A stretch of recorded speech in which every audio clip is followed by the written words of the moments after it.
बिस्मिल्लाहिर्रहमानिर्रहीम। अस्सलामु अलैकुम वरहमतुल्लाहि वबरकातुहू। इस चैनल को ज़रूर सब्सक्राइब कीजिएगा। दांत चमकाने के लिए घरेलू टोटके। दांतों को दागदार करने वाली सबसे अहम शय चाय का मुस्तकिल इस्तेमाल दांतों पर दाग धब्बे डाल देता है जो निहायत बदनुमा लगते हैं। उन सब को मिटाने के लिए मदरजा झेल अशिया का इस्तेमाल किया जा सकता है और दांतों को मोतियों की तरह चमकदार और ख़ूबसूरत बनाया जा सकता है। Number 1, baking soda.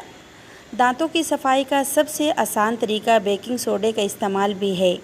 बेकिंग सोडे को टूथपेस्ट की तरह ब्रश की मदद से दांतों पर लगा लें, वाज़िह फ़र्क महसूस होगा। नंबर 2, लीमू और नमक। दांतों की सफाई के लिए लीमू और नमक का अमेज़ा भी बेहतरीन है। लीमू का रस निकाल कर इसमें इतना नमक मिलाएं कि पेस्ट सी बन जाए। अब टूथब्रश की मदद से इस अमेज़े को दांतों की सफाई के लिए इस्तेमाल करें। हफ्ते में ये तरीका कम अज़ कम 2 दिन इस्तेमाल करें। मुस्तकिल इस्तेमाल से आपके दांत इंतहाई चमकदार और सफ़ेद हो जाएंगे। नंबर 3, नारियल का तेल। नारियल के तेल में दांतों को साफ़ और बैक्टीरिया से महफूज रखने की सलाहियत मौजूद होती है।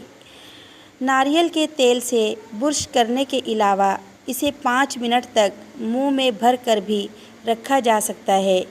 मुंह में जो बैक्टीरिया होता है वो मर जाता है।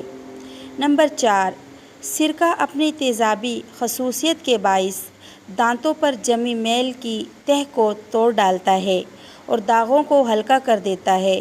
ताहम ये दांतों की हिफाजती तह के लिए नुकसानदेह भी साबित हो सकता है, लिहाजा इसका इस्तेमाल महीने में सिर्फ़ 1 बार किया जाए। इसे इस्तेमाल करने के बाद आम टूथपेस्ट से दांत ब्रश कर लें। Number 5, whitening toothpaste. Whitening toothpaste शायद आपको इल्म ना हो मगर मार्केट में वाइटनिंग टूथपेस्ट भी दस्तयाब है। ये टूथपेस्ट दांतों के दाग धब्बों को मिटाने में नहायत मुअस्सर साबित हो सकते हैं। नंबर 6, खिलाल। दांतों में बाकायदगी से खिलाल करना भी दांतों को सफ़ेद और चमकदार रखता है। दोस्तों, अगर आपको वीडियो पसंद आई हो तो प्लीज़ वीडियो को शेयर करना, चैनल को सब्सक्राइब करना और वीडियो को लाइक करना मत भूलिएगा। अल्लाह हाफिज़।